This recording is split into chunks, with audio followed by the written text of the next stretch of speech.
Français parlent aux Français.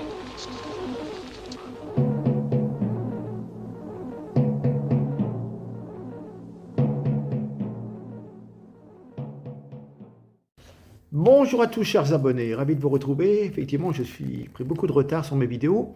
Alors on va attaquer tout de suite quelque chose que je qualifie un petit peu de stop à la guerre. Effectivement, Emmanuel Macron avait décidé seul de remettre jusqu'à 3 milliards d'euros d'aide militaire supplémentaire à l'Ukraine. Et la représentation nationale n'était absolument pas consultée là-dessus. Et puis, on est très généreux avec les agriculteurs. On leur donne seulement 150 millions d'euros. Bien. Ensuite, dans cette deuxième vidéo, vous allez retrouver ce que j'appelle moi la fabrique des crétins. C'est-à-dire que le niveau baisse de plus en plus. Pourquoi? Eh bien, j'ai l'explication. Vous allez comprendre, je vais vous lire ça. L'enjeu des sociétés futures sera de divertir une grande majorité frustrée de la population, puisque seule une minorité travaillera. Eh oui. Et le savoir devenant inutile et même politiquement dangereux pour cette grande majorité, l'enseignement de l'ignorance sera alors nécessaire. Voilà, vous avez compris maintenant pourquoi le niveau baisse de plus en plus. Et puis ensuite, il y a eu cette affaire, le drapeau tricolore satanique avec l'imam Majoubi, bon, vous verrez, l'imam de Bagnols-sur-Cèze, qui a été expulsé. Et puis ensuite, une nouvelle assez intéressante, l'ancien directeur de Frontex rejoint le RN en position numéro 3 sur la liste des européennes. Et il nous explique que pendant des années, l'Union européenne, tout comme le gouvernement Macron, sont complices de la subversion migratoire et qu'on faisait pression sur M. Fabrice Leggeri, ce directeur, pour que Frontex ne soit plus un garde-corps pour l'Europe, mais un guichet d'accueil pour tous les migrants qui se présentent sur leur petit bateau. Voilà. Et puis ensuite, je reviens un petit peu sur cette trahison quand même de Macron, car l'article 53 de la Constitution précise qu'on ne peut pas ratifier un accord avec l'Ukraine sans la représentation parlementaire, et c'est quand même très très compliqué cette affaire, et personne ne s'en offusque. Et puis, je voudrais repartir aussi sur Bruno Le Maire, qui lorgne. Et oui, ils veulent votre argent, votre épargne. Ils lorgnent sur les 35 000 milliards d'euros d'épargne des Européens en général. Et puis, ça sera pour financer les chimères mondialistes, la guerre en Ukraine, le Green Deal, etc., l'écologie punitive, etc., etc., etc. Voilà. Donc, évidemment, BlackRock, les fonds de gestion d'actifs anglo-saxons, applaudissent des deux mains. Il leur faut toujours plus d'argent. Voilà. Quand vous aurez déjà vu tout ça, ça sera déjà intéressant pour ceux qui n'ont pas tous les détails. Voilà, écoutez, je vous laisse, à très bientôt. Merci pour vos commentaires et merci pour votre fidélité, pour ceux qui sont restés. Au revoir.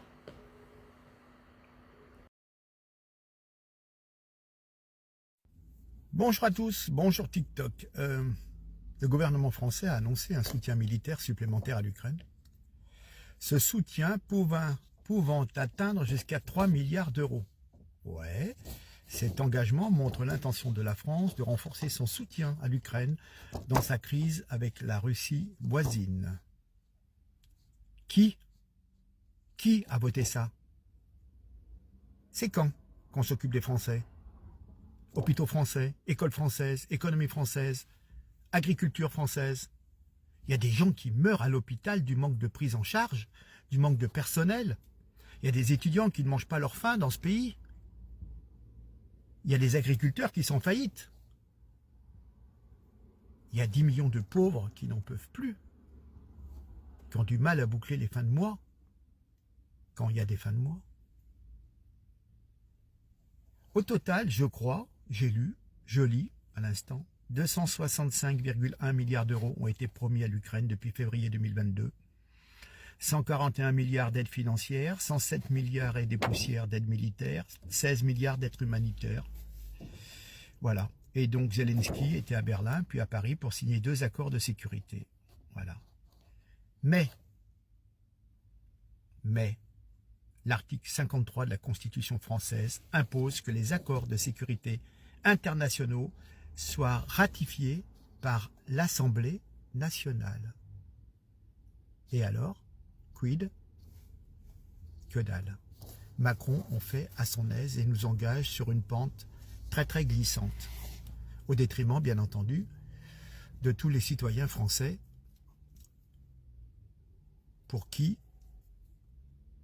il y a un manque évident de moyens au niveau des services publics. Dont acte. Donc, tenir encore 3 ans avec Macron, ça va être de plus en plus compliqué. Il est en roue libre, ce monsieur. Il perd la tête. Partagez, s'il vous plaît. Article 53 de la Constitution. Les accords de sécurité doivent être ratifiés par l'Assemblée nationale. Et tout est fait en dehors de l'Assemblée nationale. Bon, il y a des députés qu'on paye, sinon c'est pas la peine. Allez, à bientôt. Au revoir. Merci de votre écoute.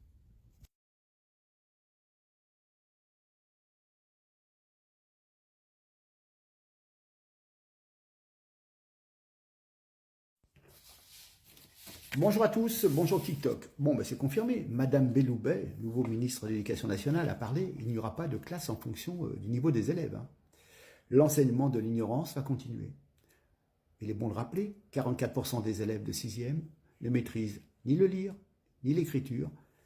On ne va rien réformer. Hein.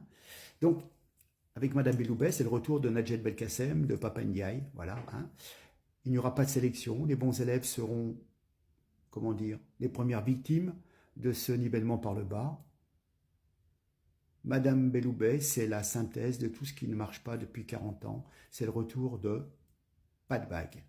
L'épisode Attal est refermé, rien ne changera. La médiocrité pour tous, l'excellence pour personne. Et nous continuerons à être parmi les plus mal classés dans ce fameux classement PISA. Alors, il faut comprendre que cette crise de l'école républicaine, c'est le symptôme de la crise de la société moderne. Cette société moderne, c'est la destruction des familles. Hein, bon, combien de 40% de foyers monoparentaux, donc plus de familles, plus de couples, décomposition des villages, des quartiers, disparition de la civilité. Il n'y a plus d'âme de quartier, les gens rentrent à 20h, ils se mettent devant Netflix, ou devant leur ordinateur, et puis voilà, il n'y a plus de vie, voilà. Hein. Mais c'est l'économie libérale aussi qui supprime tout ce qui peut être un obstacle au marché de la consommation.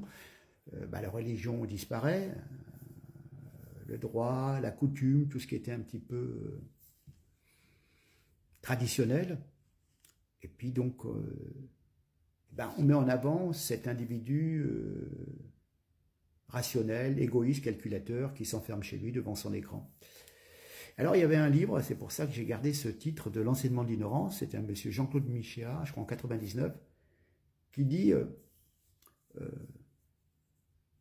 comment expliquer, l'aptitude fondamentale de l'homme à comprendre à la fois dans quel monde il est amené à vivre et à partir de quelles conditions la révolte contre ce monde est une nécessité morale. Donc le gars il analyse, hein, voilà. Hein. Les enfants, l'individu moderne ne possède plus les bases culturelles minimales requises par l'exercice d'un jugement critique. Alors, il y a complètement inversement des valeurs. Et puis, notre jeunesse est de plus en plus perméable aux produits de la superstition, manipulation médiatique et publicitaire. Je crois que je viens de voir que nos jeunes enfants sont 1h45, je crois, devant TikTok par jour. Voilà. Donc, mais c'est un enjeu qui date déjà quelques dizaines d'années. Il y avait un conseiller des présidents américains qui s'appelle Zbigniew Brzezinski, qui a fait des tas de plans, etc. L'enjeu des sociétés futures sera de divertir une grande majorité frustrée de la population, puisque seule une minorité travaillera. Le savoir devenant inutile et même politiquement dangereux pour cette grande majorité, l'enseignement de l'ignorance sera alors nécessaire. Les enseignants eux-mêmes devront être formés afin de développer chez les élèves un illogisme politiquement utilisable. Plus de sens critique. On pourra dire, écrit le philosophe, que la réforme scolaire idéale du point de vue capitaliste est donc celle qui réussirait le plus vite possible à transformer chaque lycéen et chaque étudiant en un crétin militant. Vous voyez, on leur fait gober tout ce que les médias vont vous dire. Et puis voilà, par exemple, on va épouser les tests écolos, mais on va aussi peut-être faire la queue pour aller acheter le dernier iPhone qui vient de sortir, qui vient du bout du monde. On va consommer des pommes et des poires qui viennent du Chili, de la viande qui vient du Canada, des poulets congelés qui viennent d'Ukraine. Vous voyez, et là, le gars, personne ne va dire « Non, non, mais j'en veux pas de cette merde ». Parce que, bon, il faut aider les Ukrainiens, il faut aider, c'est le libre marché ouvert mondial. Et voilà. Mais par contre, on va vous dire, coupez votre box la nuit pour économiser l'électricité. Alors que maintenant, en ce moment, on a tellement d'électricité qu'on en exporte. Voilà. On veut supprimer tout sens critique, parce que comme ça permet de rester indéfiniment au pouvoir et de ne plus avoir de révolution. Voilà, fabrique des crétins. Ben, c'est pour ça que l'éducation nationale, ils ne vont pas faire des efforts. Surtout pas. Si les gens pouvaient être plus intelligents et se rebeller et aller voter, par exemple. Non, non. Voilà. Hein, c'est un rapport un peu philosophique, mais c'est ça. Allez, merci, partagez, à très bientôt. Au revoir.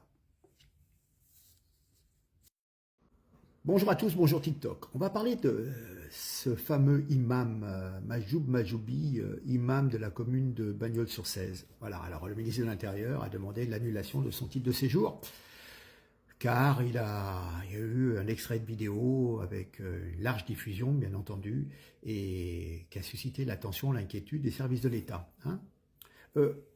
Majoub Majoubi ne comprend pas les allusions proférées par le préfet du Gard et s'inscrit en faux sur les allégations, d'après ce que nous dit son avocat.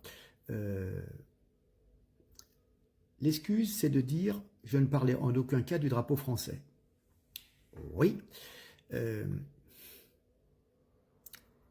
vous explique. Dans cette vidéo,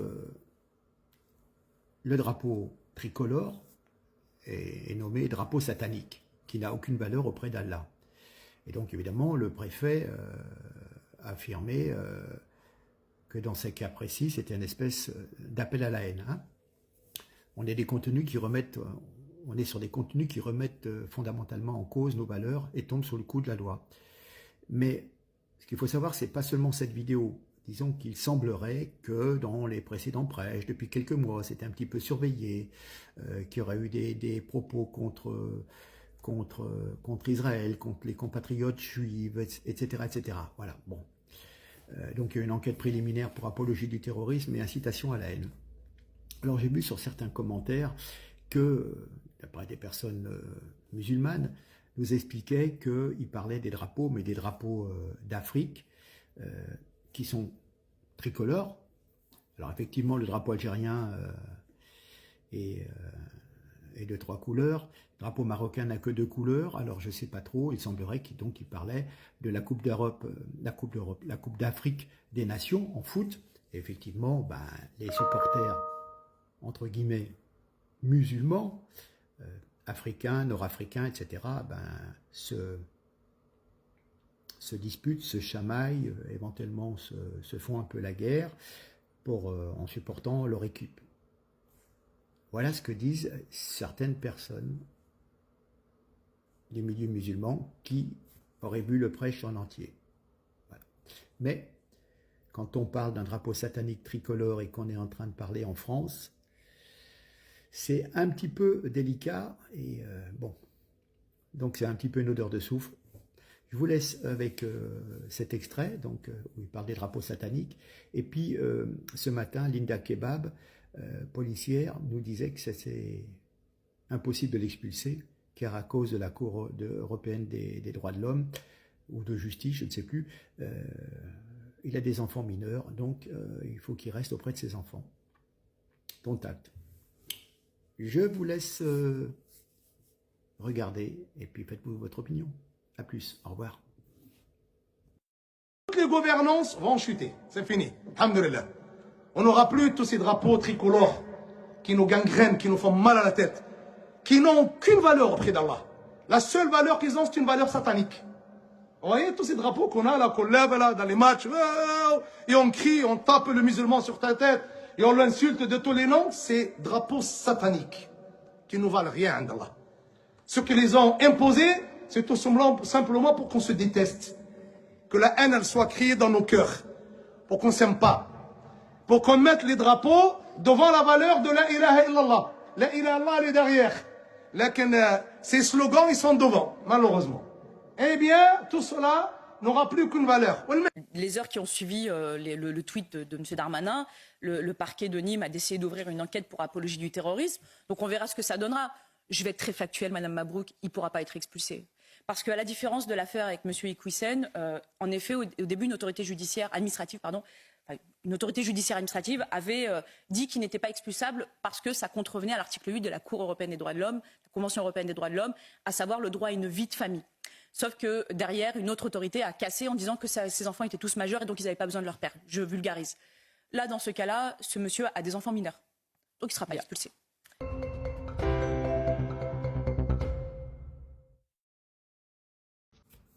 Bonjour à tous, on va parler des élections européennes, 4 mois, et puis d'un monsieur, Fabrice Leggeri, ancien patron de Frontex, formé à l'ENA, l'ENS, etc., qui vient de rallier à la liste de Jordan Bardella pour les élections européennes. Il y figurera en 3e position. Ça montre une certaine évolution du rapport des forces à droite. Donc c'est une prise importante pour le Rassemblement national. C'est aussi quelque part une étape supplémentaire dans ce qu'on appelle la notabilisation du parti.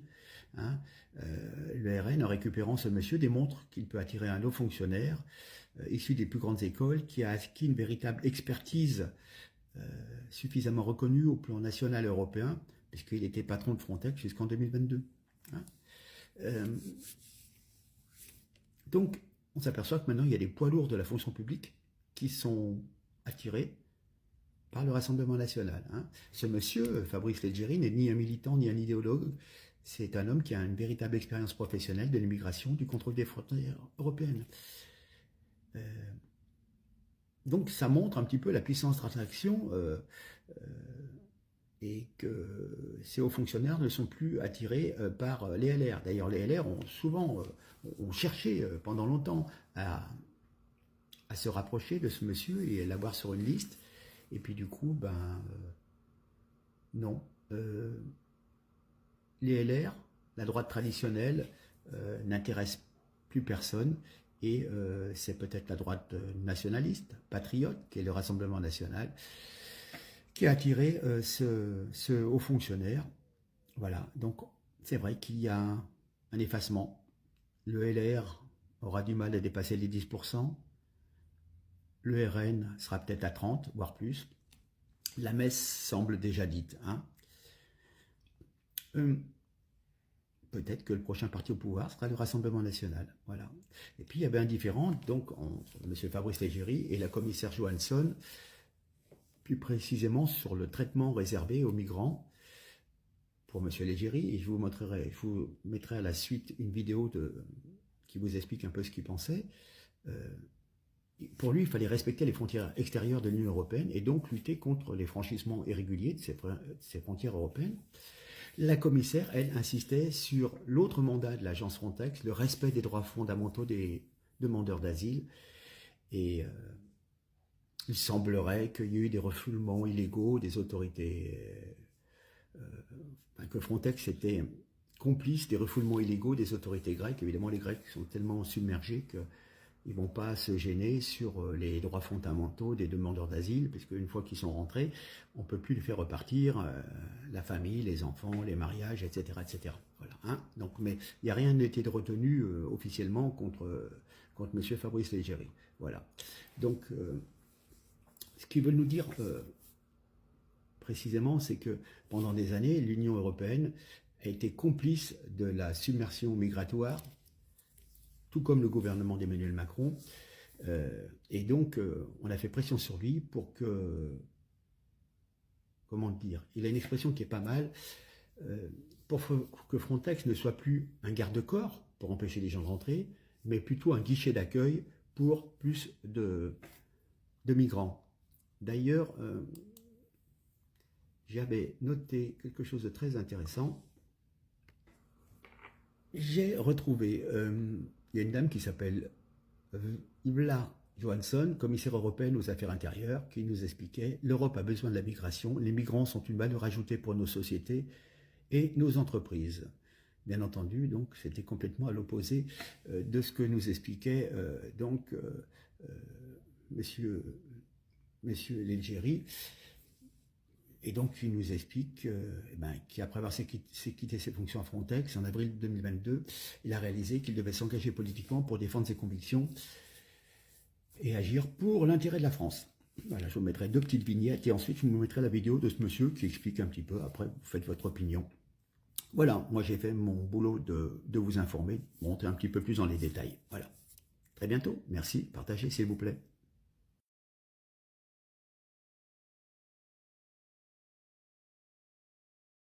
Bonjour, Fabrice Leggeri, directeur de l'agence Frontex jusqu'en 2022.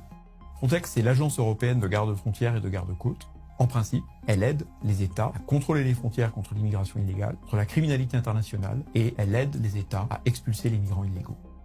Mon bilan à la tête de Frontex, je me suis battu en coopération avec les États pour augmenter les expulsions, pour muscler les contrôles aux frontières, pour créer le corps européen de garde-frontières et de garde-côtes en uniforme, armé, pour développer des capacités de surveillance des frontières avec des avions, avec des drones, des images satellitaires. Parce que j'ai voulu protéger l'Europe de la submersion migratoire, pendant plus de 2 ans, j'ai subi les pressions de la Commission européenne et des ONG. Et en fait, pour l'Union européenne, l'immigration n'est pas un problème, c'est un projet. Emmanuel Macron a battu les records d'immigration en France et pendant la présidence française de l'Union européenne, j'étais directeur de Frontex. Et je peux témoigner qu'Emmanuel Macron et son gouvernement ont continué d'abandonner la souveraineté de la France, en particulier dans le domaine de l'immigration.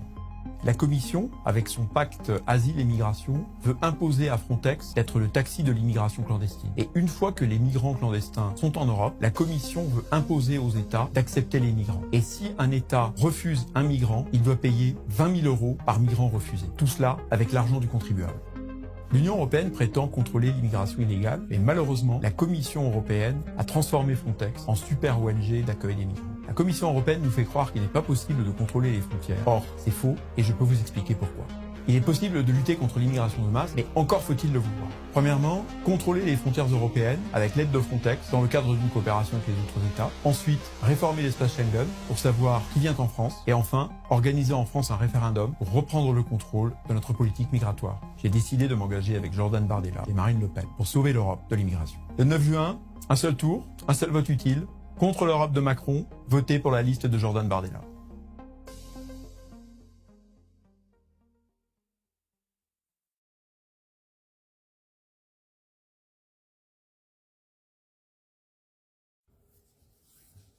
Bonjour à tous, bonjour TikTok. Encore une trahison d'Emmanuel Macron. Je vous parle de la violation de l'article 53 de notre Constitution.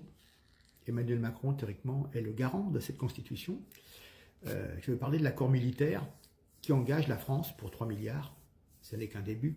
Cet accord n'a pas été soumis aux parlementaires, députés et sénateurs. C'est une dépense fondamentale en finance, mais aussi c'est une alliance militaire. Donc cela mérite un débat entre les représentants du peuple. J'ai bien peur que l'on soit prochainement pris dans un espèce d'engrenage fatal. On l'a dit, des engagements financiers colossaux et des engagements militaires importants. Mais quand vous entendez aussi Emmanuel Macron parler de mettre l'arme nucléaire au service de l'Union européenne, voire de l'OTAN, le général de Gaulle doit se retourner dans sa tombe. Mais tout cela pour l'Ukraine. Un pays de corruption, un pays très très pauvre. Rappelez-vous les Panama Papers, on va en parler. Voilà. Donc, qu'est-ce qu'il y a dans cet accord, dans ce traité? Écoutez bien, assistance globale à l'Ukraine pour la protection et le rétablissement de son intégrité territoriale, donc on n'aura jamais fini, et pour son relèvement économique et pour la reconstruction de ce pays. Mais des milliards de milliards. Et en plus, financer cette reconstruction, et ce sont des entreprises américaines, des multinationales, qui vont récupérer les contrats. comme cela s'est fait, c'était quoi? En Irak, oui, voilà. On est allé se battre en Irak et on a récupéré des clopinettes. Voilà. Donc, je vous dis, donc, je vous mets quelques vignettes sur Zelensky et donc 3 minutes avec Herbouet sur Europe 1 qui fait un magnifique condensé de ce que c'est l'Ukraine sans être pro-russe, mais on constate quand même que ce pays, c'est pas très démocratique. Je sais que Zelensky a fait les opposants, ils sont en prison, les élections ont été reportées, certains journaux ont été fermés. C'est quand même pas la super grande démocratie non plus, hein. Loin de là, loin de là. Mais bon, ça on vous le dit pas à la télé, bien entendu. Allez, regardez voir, vous allez apprendre quelque chose. À plus, au revoir.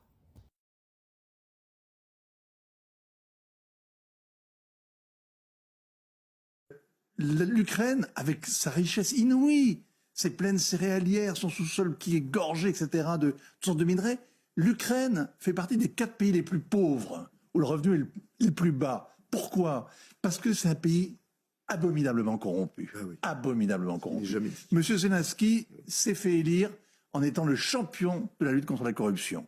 En réalité, les Panama Papers nous ont révélé qu'il était d'acquaintance avec les oligarques pour des montages complètement véreux dans des paradis tropicaux pour mettre sa fortune à l'abri. Ça n'a jamais été réglé. Donc, ce que je veux dire, c'est que le petit contribuable français, le contribuable pauvre en France, va entretenir le corrompu ukrainien riche. Et ça me pose peut-être un petit problème.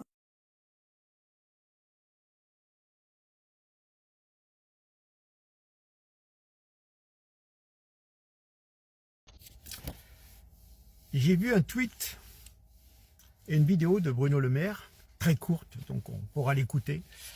Bruno Le Maire lorgne sur les 35 000 milliards d'euros d'épargne des Européens pour financer les chimères mondialistes, les projets, l'intelligence artificielle, la guerre en Ukraine, et blablabla, et l'écologie, etc. etc. Hein? Donc, il nous dit, des dizaines de milliards d'euros dorment dans les comptes bancaires des Européens. Franchement, c'est sacrément crétin. Pourquoi? L'argent dort d'autant moins que dès qu'il est sur notre compte, il est utilisé par la banque. Hein? Ce ne sont pas des billets dans un coffre, mais rien ne dort, tout travaille au profit des banquiers. Donc, comme ministre de l'économie et des finances, les banquiers doivent être fous de l'entendre sortir de pareille ineptie. Hein? L'argent, des milliards d'euros dorment dans les comptes bancaires. Voilà, donc ça les intéresse de récupérer tout cet argent pour financer leurs idées nauséabondes pour certaines. Allez, à plus.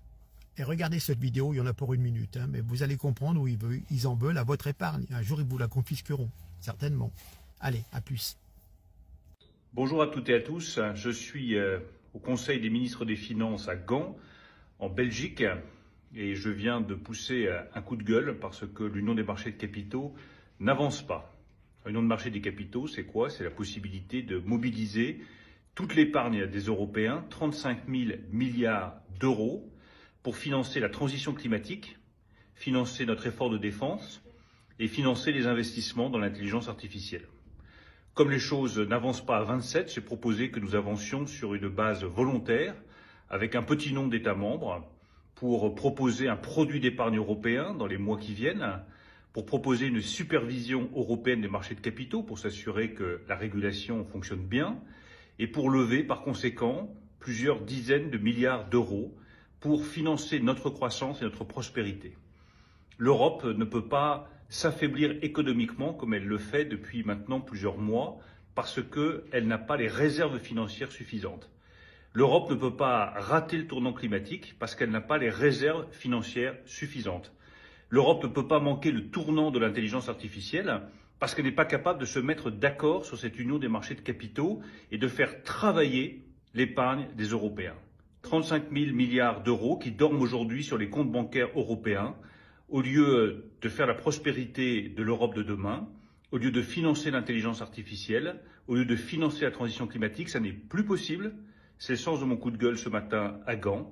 Nous allons rassembler les États européens volontaires pour avancer à un petit nombre d'États sur l'union des marchés de capitaux.